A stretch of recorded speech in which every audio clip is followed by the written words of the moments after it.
you and I were kind of chatting about ENVIE games. So that's most anticipated games for 2025. We're all about the hotness here. So let's bring in our old buddy Steve and Verla.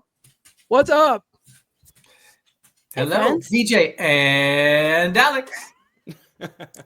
Sweet. I didn't even think of that. That was you gotta go with it.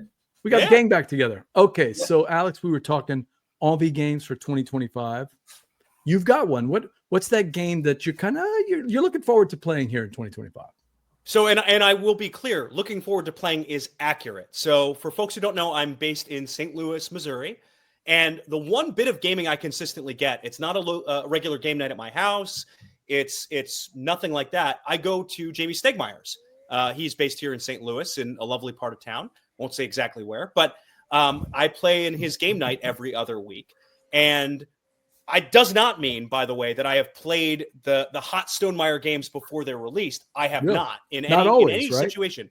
Almost never have I played a game of his before significant reviews have come out about it. I played Finspan, which we'll talk about a little bit later, a couple of days before the embargo lifted, because it just happened to overlap with that.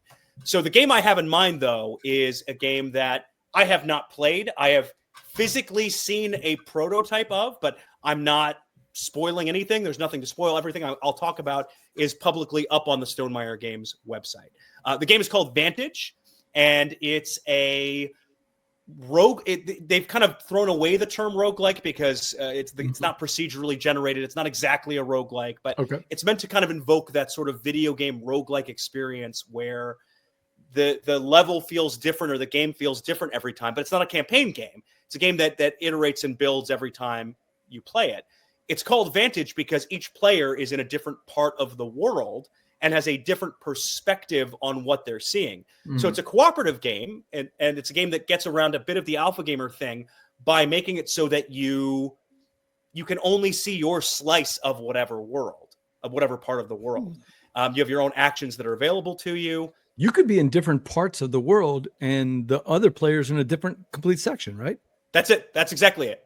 Yeah. So as much as someone might try an alpha game or try and have priorities, they can't see what you're seeing. It's specific information just to you.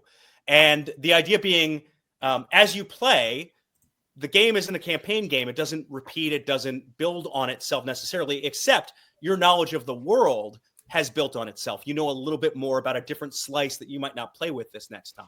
So I'm incredibly excited for this. This is my favorite genre of video game, whether it be a game like a Balatro or Tape to Tape or I'm trying to think of some of the classic roguelikes, but you get the idea. And this is the kind of game that I really enjoy, and I'm excited to see it implemented in board game form. When he announced it, I was kind of excited about it too. There was one thing that kind of scared me was something like 1,200 cards. Luckily, we have you here, and I'm assuming you memorized them all. So yeah, of course. You give us a little info. I want to be crystal clear. I have no inside information. I have zero knowledge of anything in the pipeline, anything whatever. But I happen to have some adjacency to that company still. So the idea of writing, and so as everyone in the chat knows, Alex, you used to shepherd some of these Kickstarter projects. You saw the behind the scenes and play testing over at Gray Fox Games. Holy cow, 1,200 cards. That just seems like a nightmare, right? Yeah. To answer the question Timmy had in the chat, he asked if 4 or more players is required to play.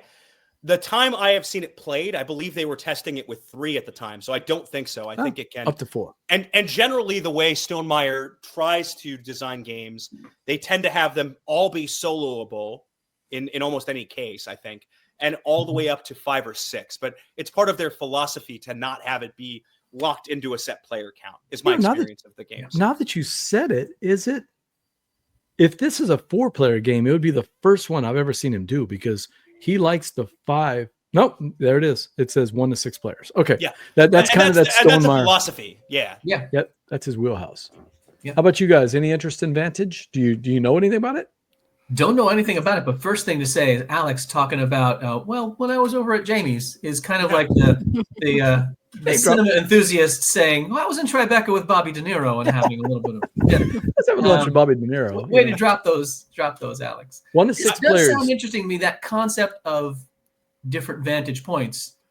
and an unfolding of the world, maybe not a campaign, but the world kind of building out as you expand your knowledge of it. Yeah, haven't you like crash landed on the planet? Isn't that what it is? And but you're in I different think that's parts the of it. theme. Yeah, it's something in that vein. Yeah. So you're intrigued, Steve? I'm intrigued. I mean, but when you're saying 1,200 cards, that is daunting. I'd be interested to give it a go. What about you, Verla? Something interesting? You know, the cover's really pretty. I always like pretty art, but you compared it to video games, which I'm not a video gamer at all, unless you go back old school to like Tetris and Donkey Kong Country. Right. So that it doesn't really pull me in. This is Donkey Kong Country though, but with a sci-fi aspect. How's that? Sci-fi, maybe. Mm. But my friend Erica works for Stonemeyer, and she's here in Oregon with me a few hours away, so I'm sure she will have a copy that I can try at some point. That's cool. I was not interested until Jamie did some descriptions of it and said, "Hey, look, you're going to play this. It's not necessarily a campaign game. It's a set it up. You play through the 2 hour whatever thing it is, and then the next time you play, it's a different experience." That's the kind of games I do like. So I don't have the pressure of, oh man, I've got 15 hours, because unfortunately, my shelf right there has 2 games that I still haven't finished yet. You know what I mean? So one of them I haven't even started yet. So.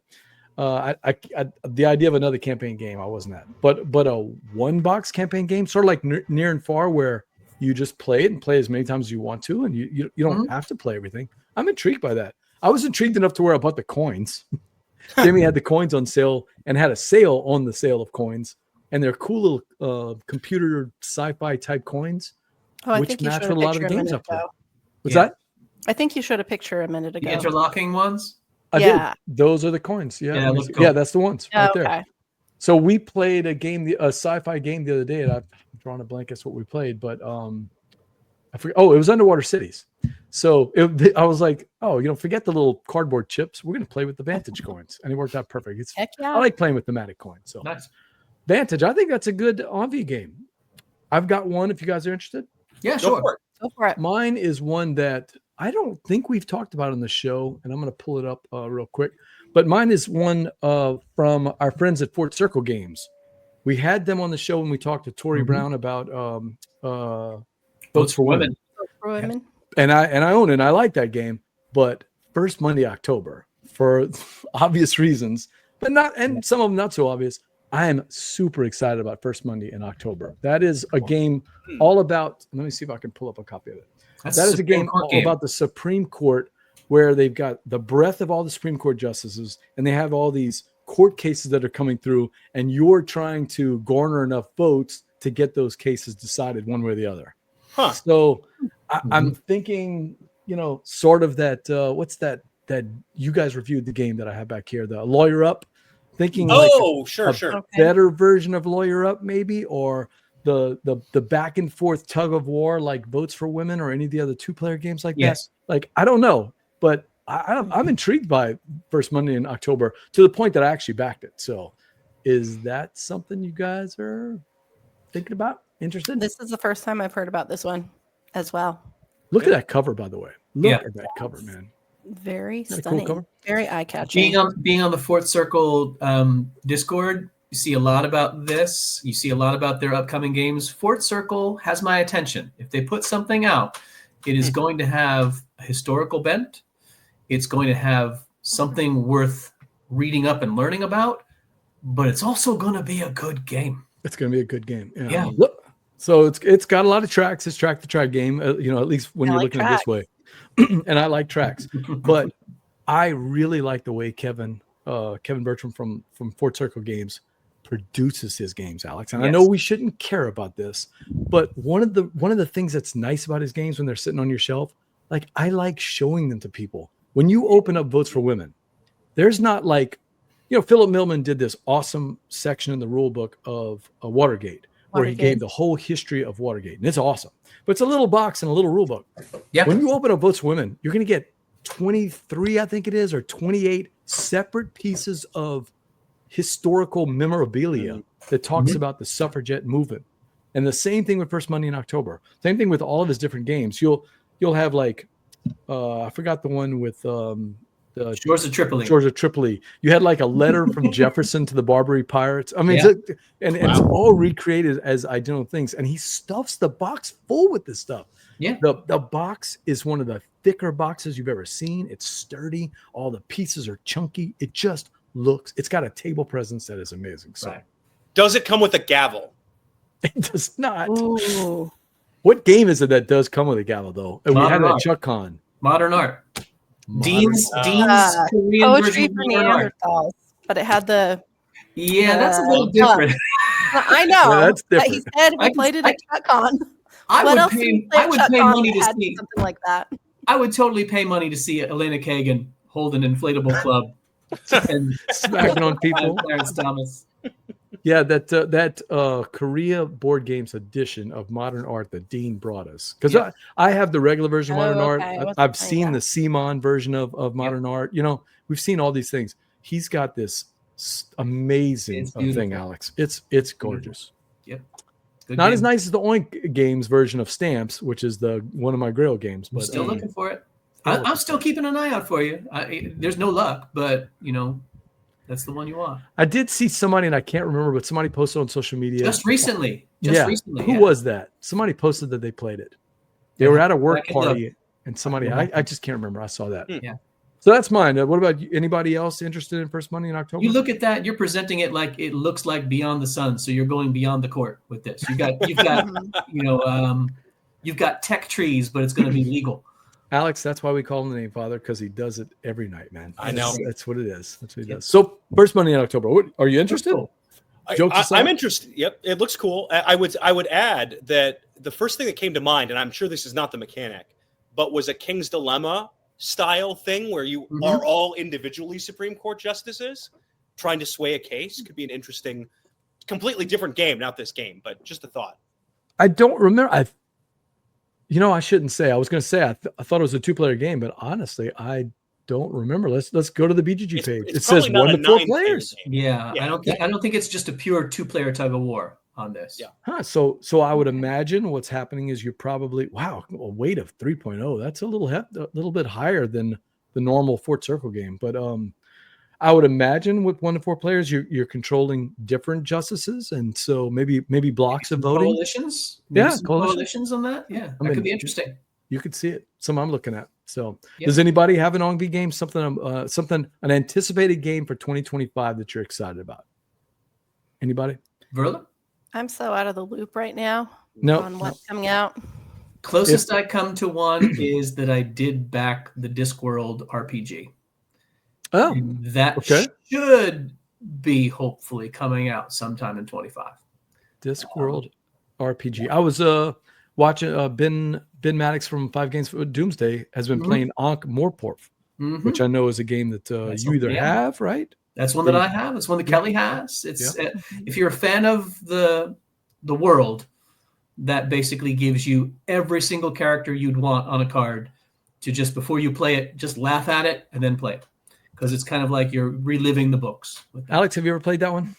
Ankh No. Morporth. What about Nancy Narking, the other version of it, with the kind of The Victorian. I would say Victorian, I guess theme, right? Nope. No. Okay. Mhm. I I will like it. say, I thought of something I can throw out there. I won't say this is quite an ENVIE game because I don't know. We've talked about this in our chat, but I'm not big on co-op. I've avoided Pandemic because I just have zero interest. But Pandemic, Lord of the Rings version, Oh, Yes. that has me Mm. intrigued. Just 'cause I what love is Lord that of the one Rings called? Do you know? and- it's not called Pandemic Lord of the Rings. It's probably- not. There's yeah, I not don't think pandemic so, in the but- title. Oh no, I'm But never you going knew to what I find was it now. talking about. Yeah. You know exactly what you're talking about. The It was Fate of the Confrontation? Fellowship. Fate Lord of of the the Rings, Fellowship? Fate of the Fellowship, I think. Okay. I'm not pulling it up on BGG.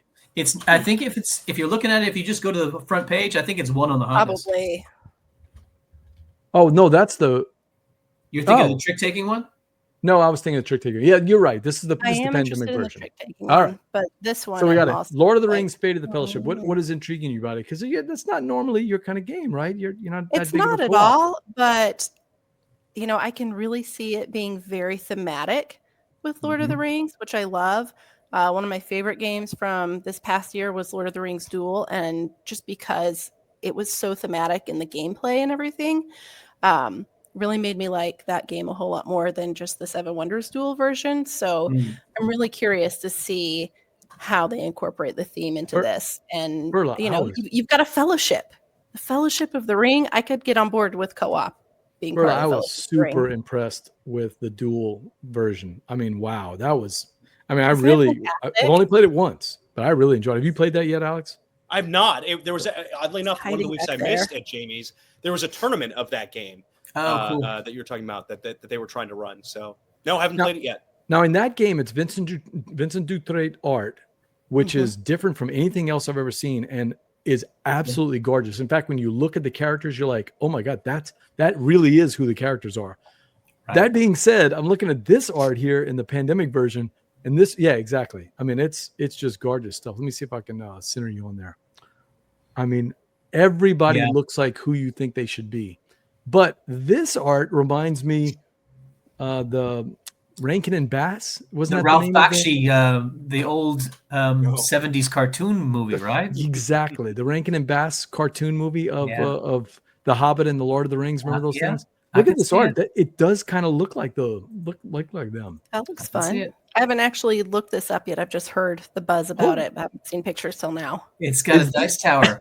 Is this an Eye of Sauron dice tower? It's an Eye of Sauron Barad-dûr dice tower.